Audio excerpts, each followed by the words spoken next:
Assalamualaikum warahmatullahi wabarakatuh. Waalaikumsalam. Salam sejahtera untuk kita semuanya. Panjang umur perjuangan.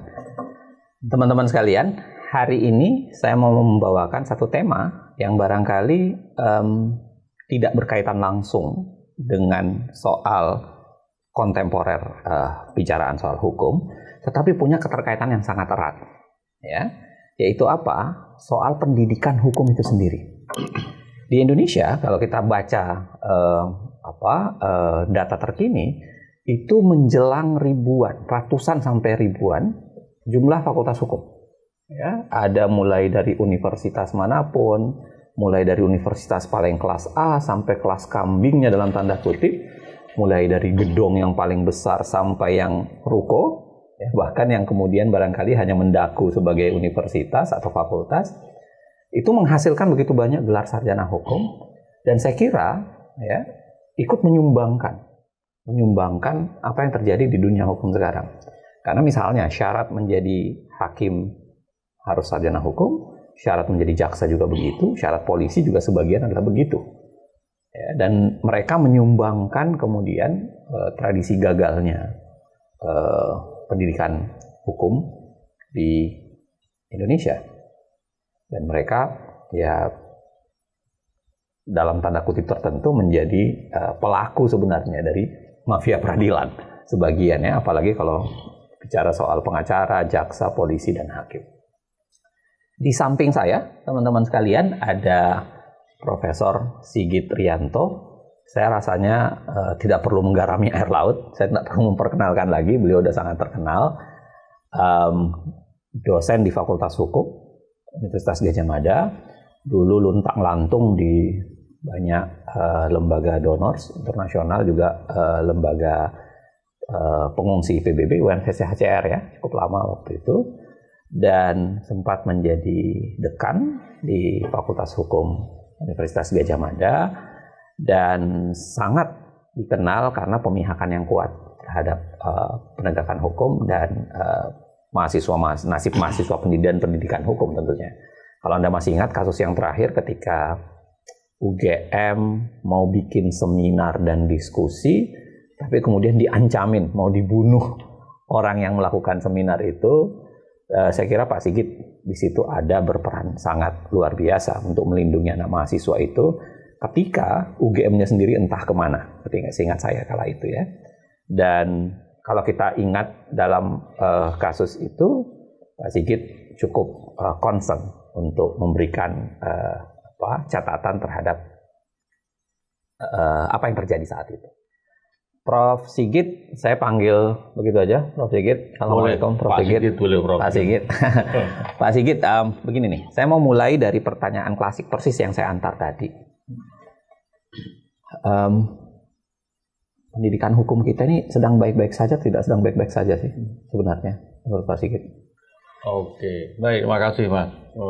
Saya kira begini ya, seperti yang disampaikan oleh Mas Uceng tadi. Kalau kita melihat pendidikan hukum di Indonesia, paling tidak dari segi penyelenggara, saya kira kita tahu di Indonesia ini ada antara 250 sampai 300 program studi ilmu hukum untuk tingkat S1. Mungkin di tingkat S2 dan S3 jumlahnya lebih sedikit. Tapi kalau kita bicara soal pendidikan hukum, umumnya di Indonesia ini kan kita akan mengacu pada program S1, karena lulusan program S1 Fakultas Hukum atau program studi hukum itu menjadi sarjana hukum dan langsung bisa bekerja di bidang hukum, bidang apapun. Nah, jadi kalau kita lihat dari 250 sampai dengan 300 itu memang ada disparitas ya. Dari Sabang sampai Merauke, dan latar belakangnya juga bermacam-macam, kerangka kelembagaannya, sejarah, tradisi, bahkan kapasitas mereka untuk menyelenggarakan pendidikan hukum yang baik dan sesuai dengan kebutuhan akan sarjana hukum itu memang juga bermacam-macam. Nah, disparitas dan variasi yang begitu beragam ini di satu sisi sebenarnya memang dibutuhkan ya. Kenapa saya katakan dibutuhkan? Karena Indonesia sendiri itu kan sangat besar. Sangat luas. Nah, wilayah kita sangat besar, lalu kondisi dan situasi masyarakat kita itu juga sangat luas. Pendidikan hukum itu juga dibutuhkan kehadirannya di berbagai wilayah Indonesia, tidak hanya di Jogja, tidak hanya Jakarta, apalagi Jawa. Tapi di luar Jawa pendidikan hukum sangat diperlukan. Nah, ini yang saya kira perlu menjadi perhatian kita bahwa pendidikan hukum diperlukan, tetapi persoalannya adalah pendidikan hukum yang seperti apa yang kemudian harus kita perjuangkan. Jadi secara kuantitas tidak ada masalah barangkali, tapi secara kualitas. Saya kira secara kuantitas belum jadi persoalan yang serius apa ini. Kenapa? Karena penduduk kita 270 juta kurang lebih. Lalu sekolah hukum atau perguruan tinggi hukum itu antara 240 sampai 300. Jadi kalau dibandingkan misalnya di negara-negara maju apalagi, mungkin itu tidak menjadi masalah kalau dari segi jumlah sekolah hukum.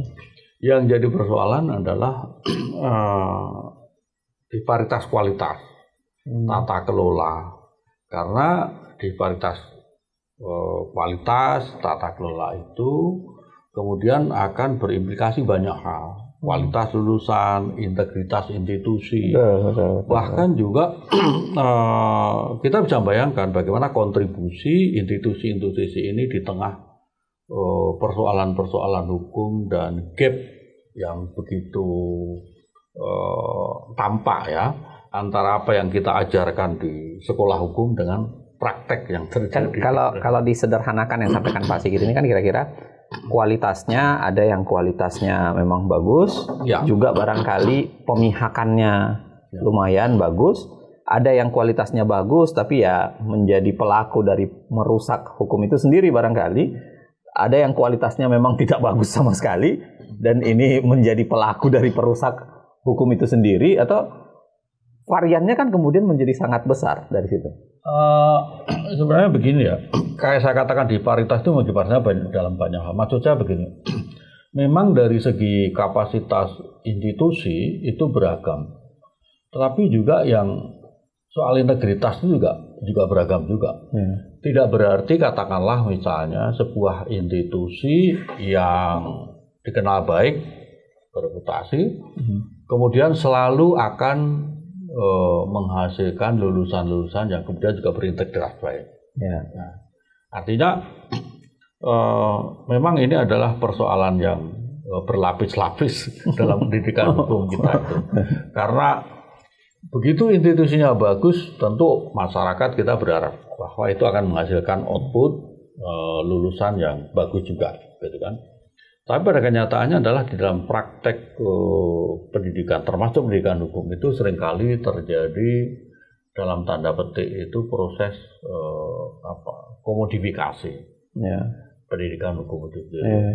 Artinya orang masuk di sekolah hukum sebenarnya yang utama adalah bukan berjuang atau berusaha untuk menjadi seorang ahli hukum yang baik, tetapi terutama adalah berkaitan dengan kredensial ijazah atau apalah namanya gelar lah. Orang dengan gelar tertentu, apalagi bidang hukum, lalu kemudian bisa menjadi dalam tanda petik itu tiket untuk berbagai kepentingan. Penegak hukum lagi lupanya dan itu juga, bisa tampaknya masyarakat kita masih menghadapi hal seperti itu, gitu kan? Terus Pak Sigit, kalau Pak Sigit bilang bahwa ada disparitas kualitas, tapi kan secara kurikulum mereka relatif sama sebenarnya kan? Begini, ketika kita bicara kurikulum itu kan seringkali begini, kurikulum itu kan boleh dikatakan apa yang tertulis di dalam kertas susunan mata kuliah yang ada di dalam sebuah dokumen administrasi yang diperlukan untuk menyelenggarakan suatu proses pendidikan. Tetapi ketika kita melaksanakan kurikulum itu sendiri sebenarnya dibutuhkan banyak hal, infrastruktur, kemudian human resources, gitu kan, supporting system, bahkan yang tidak kalah pentingnya adalah tata kelola serta visi dari mereka yang menyelenggarakan institusi itu. Seringkali mungkin kurikulumnya sama, tetapi kalau SDM-nya dosennya tidak memenuhi, gitu kan, sesuai dengan harapan, bisa jadi outputnya juga berbeda. SDM-nya bagus, tetapi juga tata kelolanya, leadership-nya, dan visi serta integritas institusinya tidak dijaga, akan nilai-nilai dan tradisi serta keinginan untuk menghasilkan sesuatu yang excellent dalam proses pendidikan hukum itu bisa jadi akan ada masalah gitu. Belum lagi kalau kita bicara soal contoh barangkali ya, karena biasanya kan mahasiswa itu mudah bukan sekedar dia diajarkan substansi, tapi sering juga dia melihat contoh secara langsung. Kalau dosennya ngajarkan anti korupsi, tapi dosennya misalnya belain para koruptor, itu kan bahasanya kan bisa jadi berbeda gitu. Itu yang tadi saya katakan, bahwa ada gap antara apa yang diajarkan di sekolah hukum dengan konteks situasi yang dihadapi oleh para mahasiswa kita setelah mereka lulus, bahkan dihadapi masyarakat. Law in the book seringkali tidak paralel berjalan sebagaimana apa yang terjadi di dalam masyarakat. Nah, ini yang seringkali juga menimbulkan kesulitan tersendiri bagi para bapak ibu dosen yang harus mengajarkan sesuatu yang hukum yang seharusnya, bagaimana menjalankan hukum yang seharusnya, tetapi di tengah konteks situasi masyarakat, konteks politik, dan konteks ekonomi politik maupun bisnis yang begitu menggurita di dalam masyarakat, maka itu menjadi situasi yang tidak mudah, bahkan juga pada akhirnya juga akan menggerus fakultas hukum atau sekolah hukum, terutama adalah para dosennya. Pak Sigit begini, Pak Sigit. Kan kalau dalam ilmu hukum itu biasanya orang cerita bahwa hampir semuanya tersedia sebenarnya. Anda mau menjadi konservatif, mau menjadi liberal, mau menjadi moderat, ya kan, dengan berbagai varian ilmu. Sebenarnya di Indonesia masih ada nggak sih mazhab-mazhab begitu, atau semuanya menuju ke arah pragmatis semua?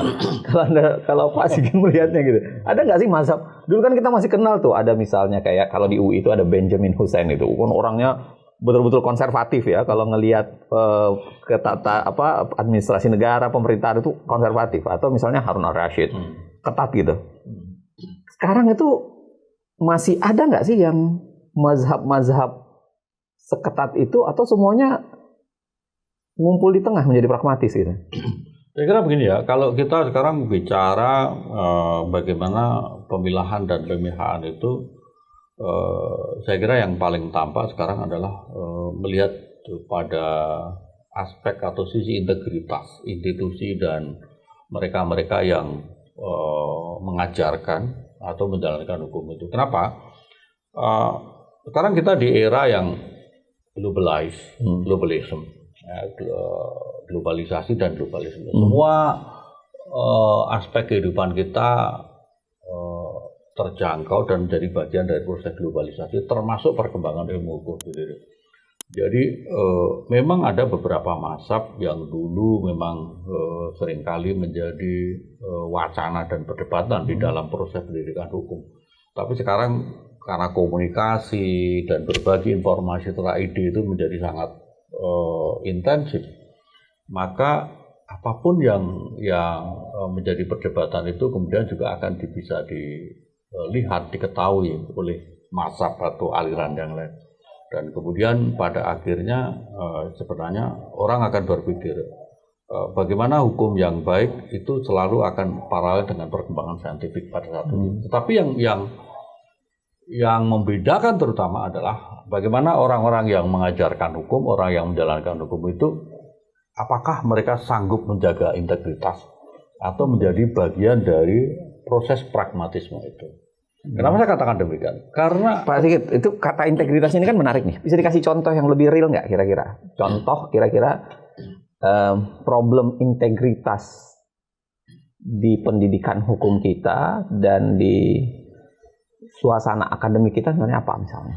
Saya kira sederhananya begini ya, ketika kita semua sebagai dosen, sebagai guru, sebagai pengajar, kita mengajarkan kepada para mahasiswa kita hal-hal yang berkaitan dengan hukum yang baik, proses pembuatan hukum yang baik, dan bagaimana menjalankan hukum yang baik itu kan common sense.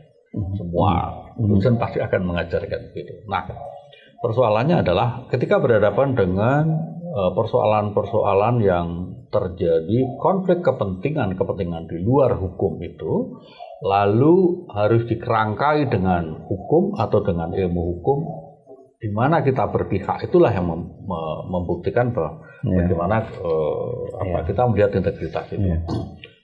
Mungkin seorang guru, seorang dosen, atau seorang profesor, dia mengajarkan ilmunya sangat sistematis, sangat meyakinkan, bahkan sangat enak didengar mahasiswa lah, komunikatif juga. Tapi pada saat yang sama, ketika seperti yang saya katakan, persoalan pemihakan, bagaimana menjalankan hukum yang baik, menerapkan ilmu yang baik terhadap proses kehidupan di dalam masyarakat, bisa jadi terjadi hal-hal yang kontradiktif gitu. Karena di satu sisi dia mengajarkan hukum yang baik, menjalankan hukum yang baik, tapi pada saat yang sama dia memihak pada proses pembuatan hukum yang tidak baik, bahkan menjadi bagian dari proses menjalankan hukum yang tidak baik gitu. Nah, itu yang saya katakan, kita bicara integritas di situ. Dan bahayanya sekarang kan karena gejala populis gitu-gitu, gejala-gejala populer gitu, itu kan yang diukur sekarang akhirnya artinya ya banyakan pendukung, banyakan ini, orang tidak melihat lagi substansi. Jadi saya pernah begini Pak Sigit, saya pernah ngajar sebuah kelas pengacara. Saya nanya, kalian kenal Yap Thiam Him? Nggak ada yang kenal. Pengacara anak-anak baru itu yang bakal mau menjadi pengacara, mereka nggak kenal. Tapi begitu saya sebut Hotman Paris, kenal semua. Dan banyak yang bercita-cita menjadi orang yang sama gitu. Saya bukan bicara soal apanya, tapi kan yang kemudian dibayangkan orang itu adalah kesuksesannya, bukan lagi substansi dan pemihakannya. Itu menurut Pak Sigit sebenarnya pas nggak sih untuk dibicarakan oleh anak fakultas hukum atau tidak gitu? Saya kira itu justru yang menurut saya itu sangat relevan untuk dibawa ke proses kita mendidik dan mengajarkan mahasiswa kita tentang hukum dan tentang bagaimana kita menjadi bagian dari proses pembentukan dan penegakan hukum itu. Maksud saya begini, sekarang apa sih aspek apa yang tidak tergerus oleh media, pemberitaan, populisme itu. Nah, tapi pada saat yang sama ketika kita mengajarkan hukum itu kan sebenarnya kita juga mengajarkan values, mengajarkan peradaban, mengajarkan bagaimana kita menjadi bagian dari proses mengawal masyarakat kita menjadi lebih baik, lebih beradab, dan tentunya lebih kita sebagai orang tua lebih highly respected. Nah, itu yang menurut saya dilema-dilema seperti itu justru sekarang tantangan bagi para dosen untuk dibawa ke kelas supaya Pak mahasiswa sedini mungkin dia bisa melihat dilema di dalam proses pendidikan hukum itu maupun di dalam kenyataan ketika mereka setelah lulus dari fakultas hukum.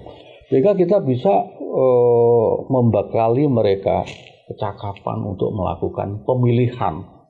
One day mereka lulus dari fakultas hukum, mereka punya kemampuan untuk memilih bagaimana pemihakan itu. Di samping juga tentunya kewajiban kita, terutama Bapak Ibu dosen itu memperkenalkan role model yang berkontribusi terhadap perkembangan hukum, juga perkembangan masyarakat dan peradaban kita. Tanpa upaya seperti itu, maka gerusan pragmatisme, populisme, disrupsi media itu cepat atau lambat akan mengalahkan proses pengajaran values yang baik itu terhadap para mahasiswa kita. Nah, ini saya kira menjadi tantangan yang sangat besar bagi kita. Dan tentu adalah yang tidak kalah pentingnya, kita sendiri di Fakultas Hukum sebenarnya bisa nggak menjadi role model yang akan meyakinkan pada mahasiswa ketika mereka belajar ilmu hukum, dengan baik dan benar. Kebanyakan role model yang kita contohkan itu kan punya semangat altruisme yang gitu ya, orang mengenalnya begitu. Tapi nggak kaya, nggak punya Lamborghini, nggak punya Ferrari gitu. Itu membuat anak-anak mahasiswa itu merasa ya, buat apa menjadi mereka gitu loh. Mending menjadi sesuatu yang lain gitu, yang kemudian bisa pamer kekayaan, bisa pamer banyak hal yang dilakukan. Nah, kan membalik itu kan bukan hal yang sederhana. Pasti kita setuju dengan pernyataan itu. Membalik cara pandang sekarang itu kan bukan sederhana gitu. Ya, sebenarnya begini ya. Profesi apapun itu selalu ada variasi, selalu ada titik ekstrim yang menarik dan sekaligus menggoda untuk semua profesi apapun.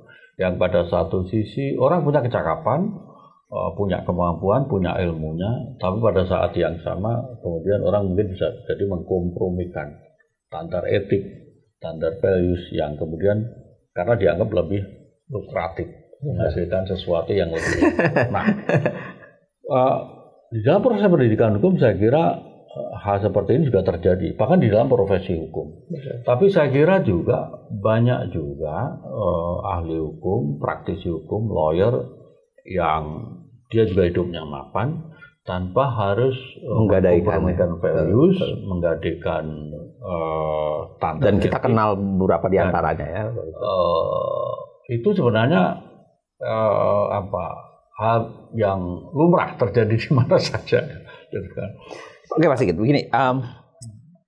Kan kita tadi bicara soal mahasiswanya, ya kita bicara soal kualitas mahasiswanya. Nah, sekarang saya mau bicara soal kualitas